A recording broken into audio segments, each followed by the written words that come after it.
ձեզ։ Օրեր առաջ մենք տեսանք 10 եպիսկոպոսի հայտարարությունը վեհափառ հայրապետի հրաժարականի պահանջով նրանք պահանջում էին, որ հանգստյան գնա վեհափառը։ Դուք երբևէ կսպասեիք այդ եպիսկոպոսներից նման պահանջ եւ ընդհանրապես ինչքանով է ինչպես է գնահատում նրանց այդ պահանջը։ Ոմանցից կսպասեի, բայց չի կարելի ասել, որ դա համապատասխանում է հենց բուն կանոնին։ Տեսեք, շատ տեղեր արծարծվում է, որ կանոնը, եկեղեցում գործող կանոնը, թե քանի եպիսկոպոս կարող են անվստահություն հայտնել, քանի եպիսկոպոս կարող են հռչակել այդպես։ Բայց նրբություն կա այդտեղ, որ այդ եպիսկոպոսները նախ պիտի եպիսկոպոսած ժողով լինի, եւ այդ եպիսկոպոսն ովքեր ձայն են բարձրացնում, իրենք պետք է անբասիր լինեն, մաքուր լինեն։ Ինչքանով է ճիշտ իրենց արածը։ Եթե ամենայն հայոց հայրապետն էլ հայրաբար խնամքով ժամանակի ընթացքում իրենց էլի հնարավորություն է տվել ուղղվելու, իսկ հիմա իրենց պատճառաբանությունով ինչ-որ այլ եւ այլ պատճառաբանություններ են բերում, ասելով որ կապ չունի ներկայիս ժամանակներում տիրող իրավիճակի հետ, բայց դա այլ բան է իրենց ասածը։ Տարբեր եպիսկոպոսներ այս օրերին հարցազրույցներ են տալիս եւ պնդում, որ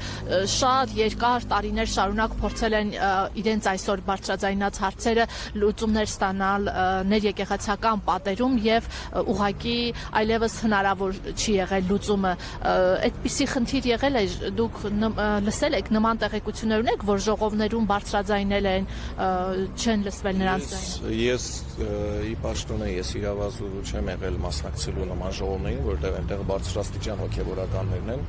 եւ ինֆորմացված չեմ եղել, թե ինչ հարցեր են քննարկել այնտեղ տարիներով, որ եղել են ժողովները,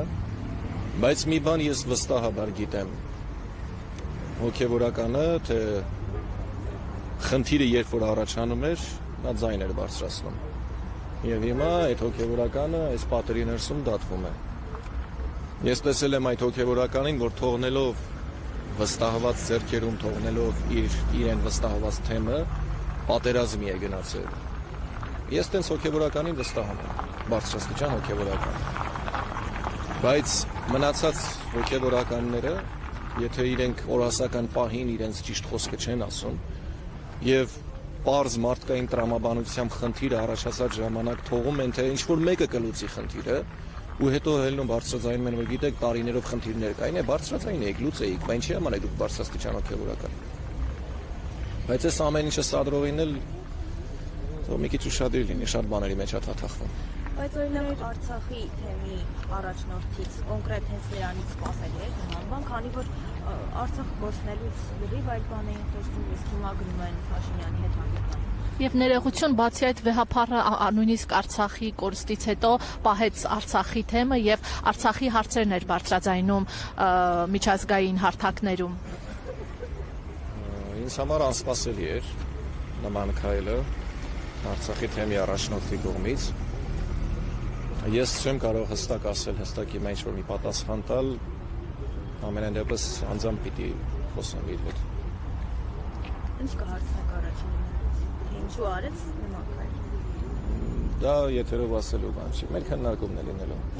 Ինքը ինձ գիտի, ես իրեն գիտեմ։ Մենք առանձին խոսելու բան ունենք։ Փաշինյանը չի հրաժարվում կաթողիկոսից ազատվելու իր ցանկությունից ու տպավորություն է, որ Արցախը կորցնելը, այդքան զոհեր ունենալը, ողջ այս բանակցային process-ը տապալելը ավելի ծանր մեղք չէ, քան զավակ ունենալը։ Կաթողիկոսին մեղադրում են զավակ ունենալու համար։ Ենթադրենք, թե կաթողիկոսը իսկապես ունի զավակ, ում է խանգարում իր զավակ ունենալու այդ հանգամանքը։ Որևէ մեկին չի խանգարում։ Տեսեք, մեր եկեղեցու առաջին կաթողիկոսը, ում օրոք քրիստոնեությունը պետականորեն ընդունվեց, Սուրբ Գրիգոր Լուսավորիչը, նա ամուսնացած է եղել, իր որդիները, հետո թոռներն են կաթողիկոս դարել։ Դա նորմալ էր։ Աստվածաշնչում գրված է, եպիսկոպոսը մի կնոջ ամուսին պետք է լինի, այսինքն բազմականություն չէր կարելի։ Դա գրված է առաքելական կանոնում։ Այդքան որ ելնում են կանոնագիրք են ուզում ցույց տան։ Պետք չի էլի աղանդավորի նման մի հատված վերցնել ասել այսպես է։ Մի հատ ընդհանուր ուսումնասիրեք, հասկացեք, թե ինչն ինչպես է։ Բայց նաև այն մարդկանց ուղղեմ խոսքս, որ ասում են հոգևորականը, որ կուսակրոն հոգևորականը այդ մեղքը չպիտի գործած լիներ։ Տեսեք, ինչպես սովորական մարդիկ, հա, քաղաքացիները գնում են եկեղեցում պսակվելու։ Հիմա ես ավելի գլոբալ հարց եմ դնում, որը գործում է այս ամեն ինչի համեմատականում։ Փեսան եկեղեցու խորանի առջև եւ հարցը եկեղեցու խորանի առջև երկուսն էլ խոստանում են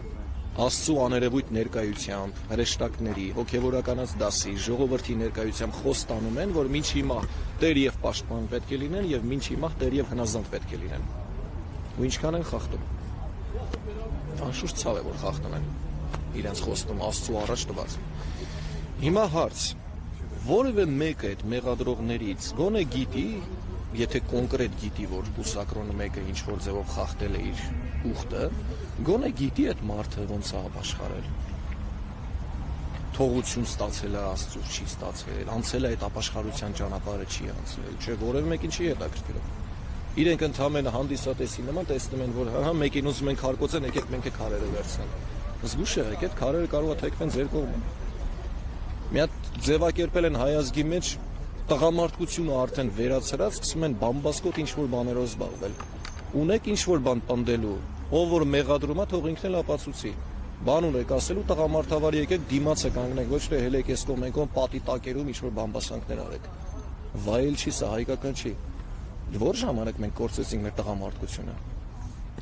Սարկապա Գևորգ Սրբազանը մեր լրատվամիջոցին տված հարցազրույցում ասաց, որ բացարձակ անձնական կյանքի հարցը չէ կաթողիկոսի պահանջի առումով, այլ ասաց, որ մեր առջև դրվել են կոնկրետ փաստաթղթեր, փաստեր իր գործակալ լինելու վերաբերյալ։ Դուք սա իրատեսական հավանական վեհափառի։ Այսինքն վեհափառն է գործակալ, որ ուր գնում է, որ երկիր գնում է, հայազգի հարցն է բարձրացնում, Արցախի հարցն է բարձրացնում, Արցախում գերեվարվածների հարցն է բարձրացնում, Արցախից տեղահանվածների հարցն է բարձրացնում, ինքն է գործակալ, թե այն մարդիկ, ովքեր որ կամայական հրահանգներով ինչ-որ բաներ են անում ու ինչքանը մերժում են իրենց ասելով, բայց ինչ-որ օտարազգից հայտարարություն է գալիս, հաջորդիվ իրենց քայլերն են լինում։ Հիմա գործակալ կոչել դա ո՞րն է ավելի ճիշտ։ Միանշանակ ոչ, ես իմ ծառայության բերումով Մայրաթորղում ծառայել եմ, իմ ծառայության բերումով Արցախում էլ ծառայել եմ, զինված ուժերում էլ ծառայել եմ եւ հիմա այդքան որ անպագորգոր հայտարարություններ են անում, ինֆորմացիաներ ունեն։